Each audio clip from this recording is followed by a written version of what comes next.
उमर बिन खट्टाब इस्लाम के दूसरे खलीफा थे और अपनी बहादुरी, न्याय और सच्चाई के लिए पूरी दुनिया में प्रसिद्ध थे। उनका जीवन साहस और ईमानदारी का महान उदाहरण है।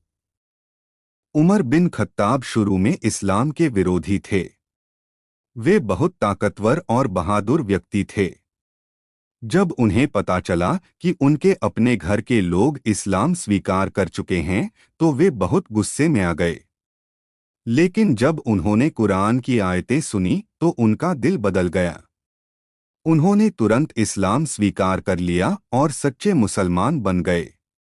इस्लाम स्वीकार करने के बाद उमर की बहादुरी और भी बढ़ गई। उस समय मुसलमान डर के कारण छुपकर नमाज पढ़ते थे, लेकिन उमर ने खुलेआम नमाज पढ़ने का फैसला किया। उन्होंने कहा कि जो भी उन्हें रोकना चाहता है, सामने आ जाए। उनकी बहादुरी देखकर कोई भी उन्हें रोक नहीं पाया। जब मुसलमान मक्का से मदीना हिजरत कर रहे थे, तब ज्यादातर लोग चुपके से गए।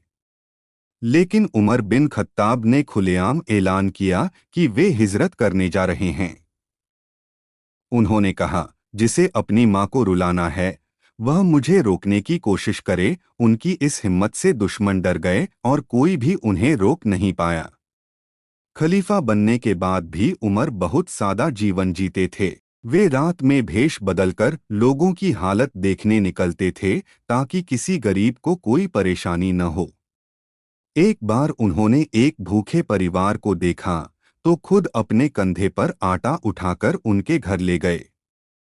यह उनकी दया और जिम्मेदारी का उदाहरण है। उमर बिन खत्ताब न सिर्फ बहादुर थे, बल्कि बहुत न्यायप्रिय भी थे। वे हमेशा सच का साथ देते थे और किसी से नहीं डरते थे।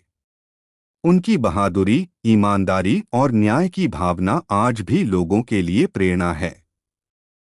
इसलिए उमर बिन खत्ताब को इस्लाम के सबसे महान और बहादुर नेताओं में से एक माना जाता है। उनका जीवन हमें सिखाता है कि सच्चाई और हिम्मत के साथ हमेशा सही रास्ते पर चलना चाहिए।